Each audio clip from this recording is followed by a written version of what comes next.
and that kind of gave you the motivation from doing like your comic book art, right? Yeah, Uh, exactly. and so how long did it take you to like start doing like pursuing more of your comic books? I noticed also on your website you're gonna start a Kickstarter soon. Yeah, yeah, I'm doing that for a woodcut comic I've been making. So I made the first one. I finished it in Mm. 2015, Okay. and it's a three book series. And the idea was to do the first book in my 20s, the second book in my 30s, and the third book in my 40s, just to kind of see the difference, in style and sort of sensibility. And so the second one I've been working on for almost 6 years, and it's going to be out. The Kickstarter will go live in December 1st, and I'm just finishing up the last bits now.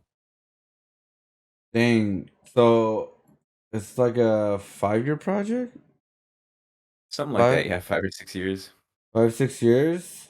Hmm. Dang, that's a big long project. I mean, what made you like want to go Kickstarter, the Kickstarter route?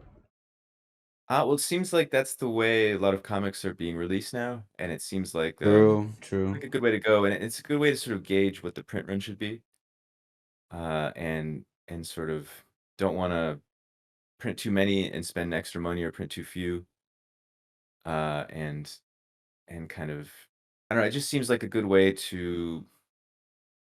uh, to sell them up front and then do the prints. It makes a lot of sense that way.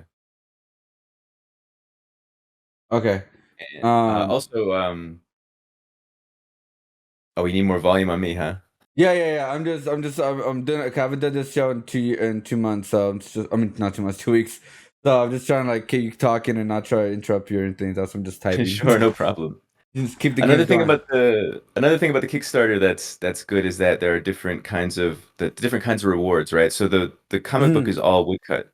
So it's not just it doesn't just exist as a printed book like from from a printer.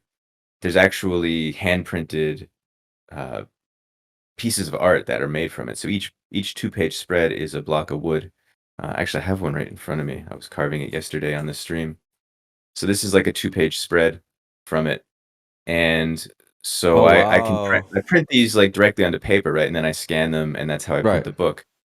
And so there's prints of these that exist. And so like for the different tiers, the different rewards, like can have the original prints off of the block available too, which isn't really feasible. Like if you're at like a Comic Con or a booth or something selling things, can't really bring a big stack of it's less feasible to bring a big stack of originals and then like you don't know what pages people might be interested in. So because True. there's True. gonna be 175, I think, blocks for this new comic, and the one from a few Dang. years ago was 225 prints. So that's another advantage of that is just sort of people can choose if they're interested. Oh, that's true. I mean, like good variety on it. And have you guys? So, are you gonna do like kind of also like the ink stamp things? What they did like back in the day of like prints? Do you do that too, or? Yeah, that's primarily what I do is the prints, but they're all like directly from the block. So yeah, these are basically like big stamps. Oh, yeah, okay. I see where you're going. Okay, yeah, because I've seen a couple artists do that, especially like in art booths and all that. Especially like Japanese traditional that I seen someone do with Mhm. like Star Wars and all that. So Yeah. that's just really cool. So you're gonna make these blocks and you're gonna print them out on all these. So each kind of like comic book is gonna be sort of unique because sometimes traditional art not everything comes out like the same, right? Like or when you ink it, it's gonna be like 100% exactly the same. So Mhm. it gives it more uniqueness to every single comic that you're gonna bring out. What is the premise of the story? The premise of the story, it has to do well, it started it I made the general idea for the story starting in Mm. like 2012. And actually it follows from the installation from the print behind me. The print behind me Mm. was like back then in the sort of air, it was all about kind of the end times, the apocalypse, and all these Mm. different ideas, right? People were talking about the Mayan calendar ending, for example.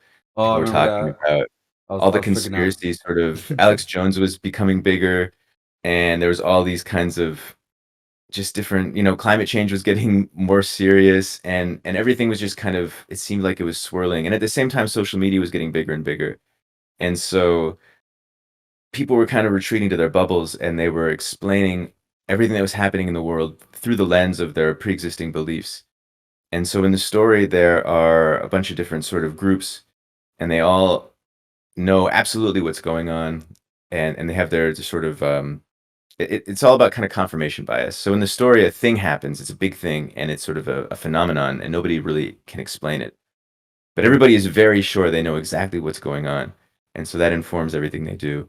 And everybody's like, "I'm right and you're wrong," and they backfill the evidence to fit what their already existing beliefs were. So it's kind of like this kind of society. And it seemed like back in 2012 that that's sort of where things were heading, Hmm. and sadly, it's gone that way more. So it kind of sucks. Yeah, I mean, it's because like I guess like the more that we got like access to the internet, Mhm. like there's so much information being spread, and it's like what is true, what is like what is not true. Because you know how like everybody says like everything, every conspiracy is based on of a little piece of truth or something like that, and it just Mhm. gets spread wild, and it goes pretty much like a wildfire. It starts building up, and it's going way too crazy, and it's just yeah. Yeah, exactly. And in the story, every group has that kind of kernel of truth, right? Like try to make it so you can kind of see where everybody's coming from and kind of sort of sympathize with them, even Mhm. though where they take it is completely off base. Or is it? Yeah, yeah. So, do you have like a main character, or just sort of like kind of like a group kind of thing?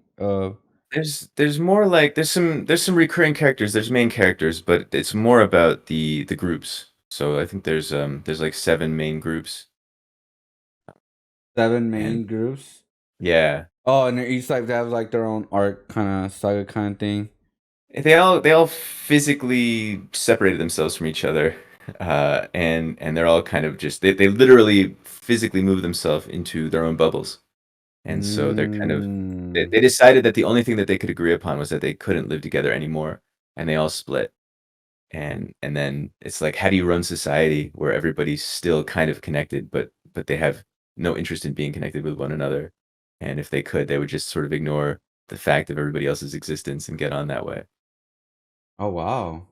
Mhm. So how long you been writing this for?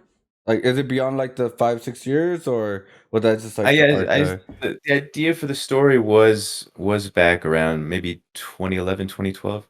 So, like, the installation Mm. behind me showed all of the different kinds of end time scenarios, but if as if they all happen at once. So I was interested in, like, what if all these things that everybody's talking about, all the doom and gloom, what if it all happened simultaneously? So I made this giant landscape that Mm. kind of showed all these things happening, and then I thought it might be interesting to sort of go back and find the steps that led to this outcome. So I've been thinking about the story for since I guess since 2010, 2011, when the piece was made behind me. But the first book I wrote during 2012, 2013, and then the current one I've been writing it since 2016.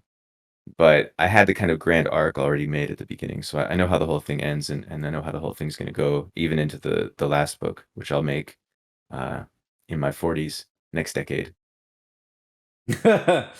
And Well, all next right. decade for me. Yeah, yeah, yeah, for sure. So I mean, this sounds like a really great like story and project, and also very like the uniqueness with the wood carving too, and then with the comic book. It sounds really dope. So this can be launched on, you said, on December. Yeah, December 1st. December 1st. Okay. All right. Well, I mean, that's a very exciting project, and I can't wait to see it because I am gonna be notified by it. Oh, Um. thank you.